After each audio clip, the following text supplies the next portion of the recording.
One was written in a single night, another raised millions without you even knowing, and one nearly tore its fanbase in half, but ended up taking over the world. These aren't just songs, but living memories that still hit something deep. This isn't just a list. It's a journey through the 10 greatest songs of 1979, tracks that didn't end a decade quietly, but instead made sure it went out echoing.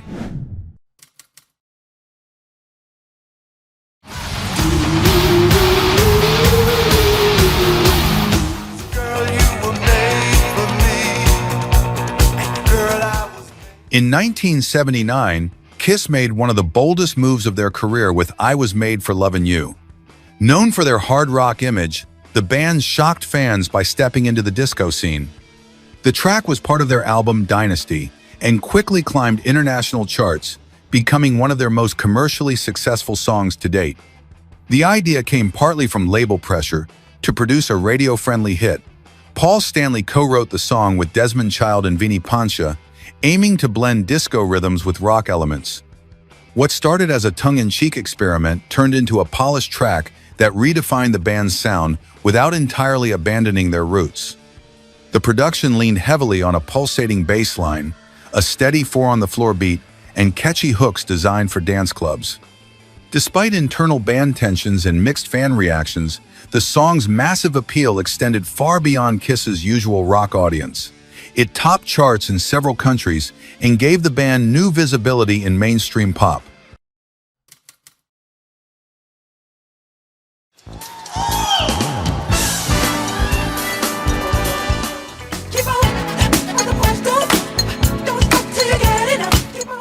Released in August 1979, Don't Stop Till You Get Enough was Michael Jackson's first solo single under Epic Records and the lead track from his breakout album, Off the Wall. It signaled the start of a new era, marking his transition from Motown star to a global pop phenomenon. The song topped the Billboard Hot 100 and earned Jackson his first Grammy Award. Jackson conceived the melody while walking through his house, repeatedly humming and beatboxing the rhythm. Although he could not play piano, he directed his brother Randy to translate his ideas into music. Producer Quincy Jones helped refine the track, creating a sound that combined funk, disco, and pop with Michael's signature falsetto and rhythmic vocal hiccups. The song's structure was innovative.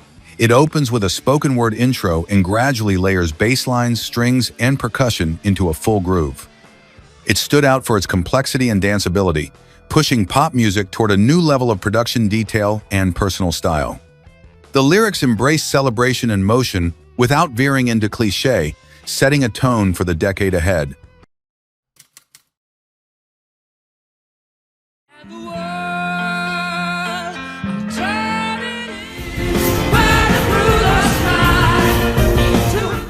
Released in January of 1979, Don't Stop Me Now quickly became one of Queen's most iconic tracks, though its initial reception was modest. It was included on the album Jazz and showcased a shift in the band's sound, with a fast-paced piano-driven rhythm and an upbeat tone that contrasted with the heavier tracks they were known for. Freddie Mercury wrote the song during a period of personal liberation and creative energy. The lyrics, filled with momentum and defiance, reflect a desire to break free from limits and live without restraint. Brian May later admitted he was uneasy about the song, feeling it hinted at a self-destructive lifestyle, but its joyful energy was undeniable. The recording is driven almost entirely by Mercury's piano and vocals, layered with Roger Taylor's drums and John Deacon's bass. Brian May added a guitar solo later in the track, but the minimal arrangement gave the song its unique charm. Its straightforward structure and Mercury's infectious delivery made it an instant live favorite. Is this your favorite Queen track? Tell us why in the comments below, and keep the playlist going.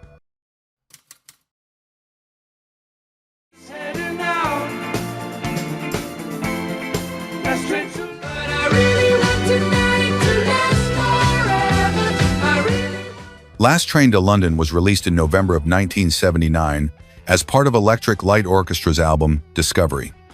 Known for their orchestral rock sound, ELO took a calculated turn toward disco, embracing electronic beats and rhythmic bass lines. The track became a commercial hit in the United Kingdom and across Europe, showcasing the band's adaptability during the genre-shifting landscape of the late 70s. Jeff Lynne, the band's frontman and producer, co-wrote the song and guided its transformation from symphonic rock to danceable pop-funk. With strings dialed back and synthesizers turned up, the band created a sleek production that retained its melodic strength. The song reflected not only a musical shift but also a cultural one, as bands began to bridge the gap between rock and dance music. The lyrics tell the story of a fleeting romance lost to time, using the metaphor of a missed train. The combination of relatable themes and a groovy arrangement made it a radio favorite and dance floor staple. It offered a sentimental yet energetic experience that connected with both longtime fans and new audiences.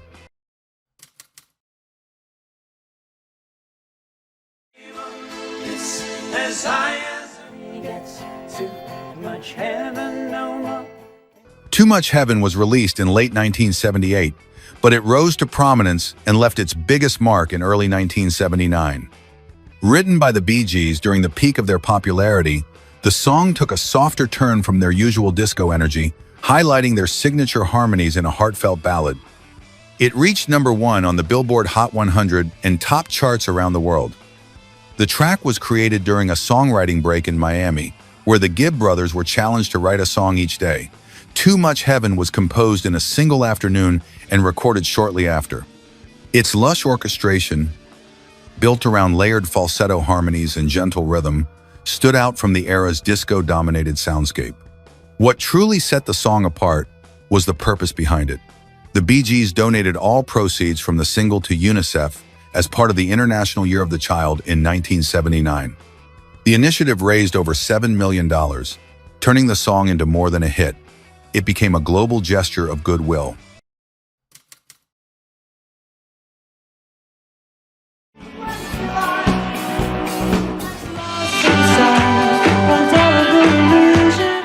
Heart of Glass was released in January of 1979 and became one of Blondie's most defining tracks. Featured on their album Parallel Lines, the song marked a significant departure from their punk and new wave roots, fully embracing the disco influence that dominated the charts at the time. It quickly climbed to #1 in both the United States and the United Kingdom. Originally written in 1974 under the working title Once I Had a Love, the song went through several stylistic versions, including reggae and ballad formats. It wasn't until producer Mike Chapman encouraged a disco arrangement that the track found its final form. The new version incorporated a pulsing beat, shimmering synths, and Debbie Harry's cool, detached vocals. The lyrics explore themes of emotional disillusionment and broken trust, masked under a polished and danceable surface. Harry's delivery adds an air of irony and detachment, which perfectly matched the emerging aesthetics of the era. The fusion of vulnerability and rhythm gave the song a unique resonance that helped it stand out in a crowded musical landscape. In your eyes, there is no hope. Best friend on the wild. Chiquitita was released in January of 1979 as the lead single from ABBA's album Voulez-Vous. It quickly became one of the group's most internationally recognized ballads, blending emotional depth with rich melodies. The song topped charts in multiple countries, including Mexico, Spain, and South Africa, and became a fan favorite across Latin America. The track was originally intended to be something entirely different, going through various working titles such as In the Arms of Rosalita and Three Wise Guys. It wasn't until the final version took shape, built around a piano-driven melody and lush harmonies, that the song found its identity. Benny Andersson and Björn Ulvaeus crafted both the music and lyrics, with Agnetha Feltskog delivering the lead vocals. What made Chiquitita even more impactful was ABBA's decision to donate all royalties to UNICEF, supporting the same initiative championed by the Bee Gees. The group premiered the song at the Music for UNICEF concert, held at the United Nations General Assembly, which gave the track an immediate and powerful global presence. Did you know Chiquitita still raises funds to this day? What other song do you think deserves a second life for a good cause? Let's hear your picks in the comments.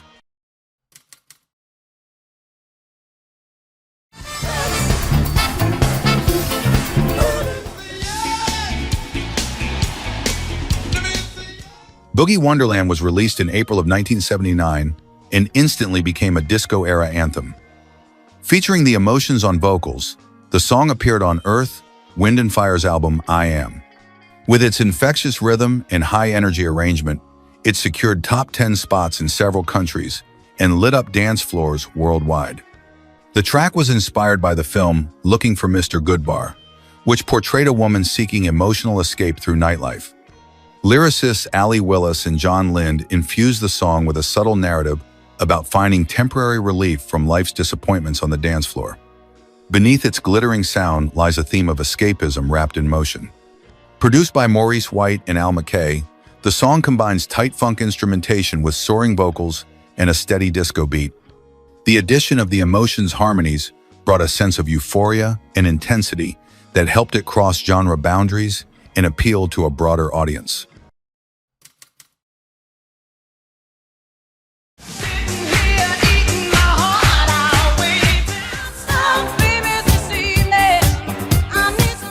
Hot Stuff was released in April of 1979 and quickly became one of Donna Summer's most powerful hits.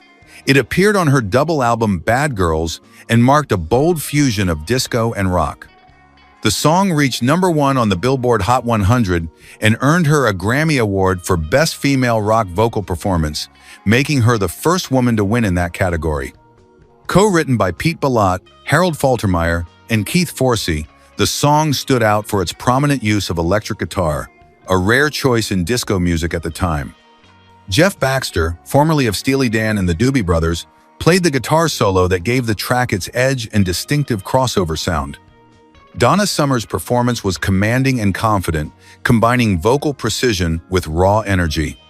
Her delivery elevated the lyrics into a statement of personal freedom and intensity, capturing the attention of both disco and rock audiences. The song's production was sleek, and its pacing kept it in heavy rotation on radio and in clubs.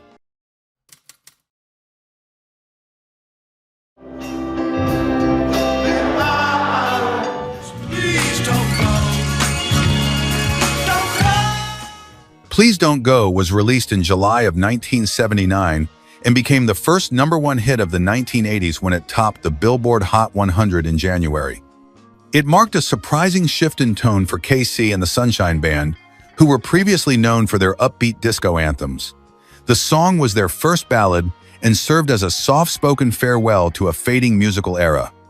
Written by Harry Wayne Casey and Richard Finch, the track was a last-minute addition to their album Do You Wanna Go Party? Its heartfelt lyrics and slow tempo contrasted sharply with the rest of their catalog. Casey's restrained vocal delivery added emotional weight, and the gentle instrumentation highlighted the song's vulnerable tone. Please Don't Go would also mark the end of an era for the band itself. Soon after its release, creative tensions between Casey and Finch led to the duo's split. The record label TK Records would also collapse shortly afterward, mirroring the decline of disco's commercial dominance across the industry. And just like that, we've reached the end of this journey through the sounds of 1979. What a year! These songs didn't just top charts, they closed a chapter in music history with energy, elegance, and emotion. Each one marked a shift, a goodbye, or a bold step into something new. That's what makes them timeless. But now it's your turn. Which track hit you the hardest? Was it the disco grooves, the powerful ballads, or the unexpected genre crossovers? Scroll down and tell us in the comments. If you enjoyed this, hit that like button, subscribe, and turn on notifications so you don't miss what's coming next. We've got way more music stories headed your way.